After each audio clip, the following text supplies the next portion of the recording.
And hello, welcome back to Japan Game Junk. Today, I'll talk a bit about a store visited on the 10th of February of 2025. This is a hard-off store, this one being in Ichihara City. I believe not Ichikawa, but Ichihara. Yes, indeed, Ichihara. And it is the store that is part of a big home center conglomeration. It has a home center and fast food places and such. And if it's not a standalone hard-off in that city, well, that's the one I visited on this day. And so now, to go over some things that were found on that day in February. First, they had quite a number of special Game Boy systems, just to throw them out there. These were all without boxes, but for 20,000 yen, Hello Kitty Game Boy Color. For 29,000 yen, Card Captor Sakura Game Boy Color. For 60,000 yen, Nintendo Store Mario Edition Game Boy Color. For 49,500 yen is the Game Boy Color Dai model. So this is one of the baseball teams in Japan. This one did have the box, though.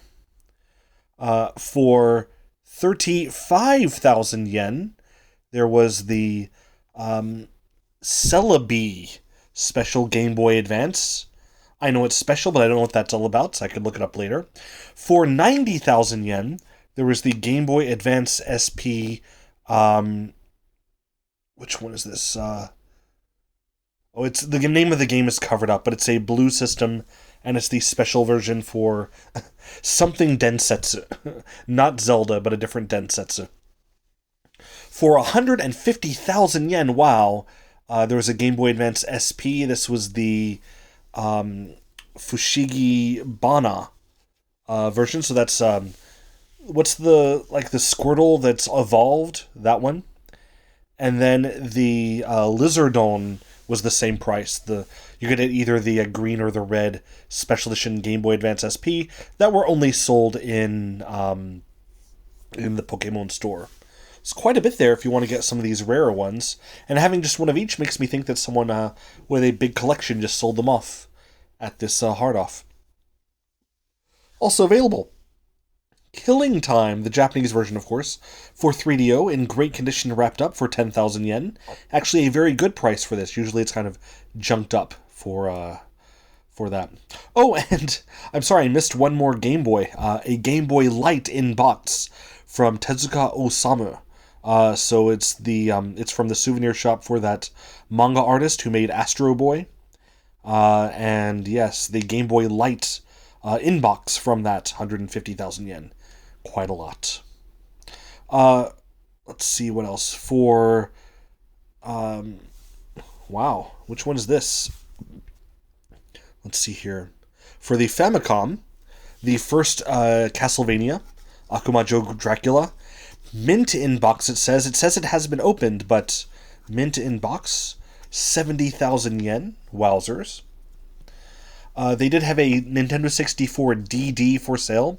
This one did include a Nintendo 64 console with it, and it included the RandNet, the F-Zero X expansion kit, Mario Artist, and expansion set, all three of those discs, for 600,000 yen. So, yeah, I mean, I've seen it for more than that, but still kind of pricey, right? This store, for some reason, had lots of Lynx games. I guess that someone sold their Lynx collection. No boxes, only the game and manual for each. All of these between 2,000 and 4,000 yen, being Rampage, Pit Fighter, Chips Challenge. That was 5,000 yen, so between 2 and 5,000 yen. Batman Returns, Road Blasters, what's that? Turbo Sub. Clax, all these games for the Lynx, and also Paperboy. All these Lynx games were there. I've only seen one Lynx for sale anywhere in Japan at a reasonable price, so don't know how many there are for people to play these games. A working PC engine with CD-ROM attachment with basic controller, not one of the not one of the 6-button ones. 25,000 yen, which is a fair price if it works, and it says it does. For 6,000 yen, a weird talking pinball LCD game. This thing was from Yonezawa, and it was from a time when a lot of companies were trying to make their own little cheap LCD screen little games. I believe from the early 80s.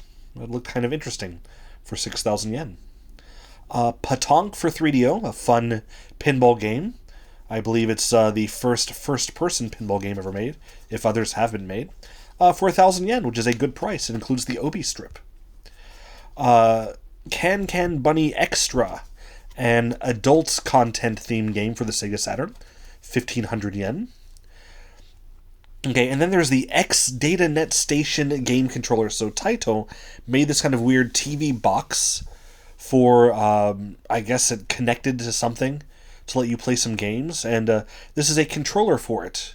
It looks like it's like a modem box. Very, it's kind of a beige colorish with only black text. It looks like a very early 90s piece of technology in a plain box. 1,000 yen for this controller that you can't play on anything anymore, I'm sure. Next, something that I did actually purchase on this day. Zelda Breath of the Wild for 1,000 yen. Why so cheap? Well, disc only, and it is for the Wii U.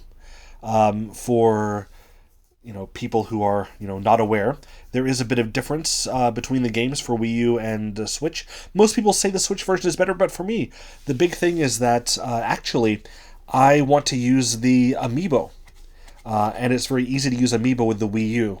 But for my Switch, I don't want to use my Switch Joy-Con with the Amiibo thing there because of stick drift. So my Joy-Cons are all messed up. And so if I want to play this game and use the Amiibo, I'd rather just play it with the Wii U. And also, this does give the benefit of having two screens because your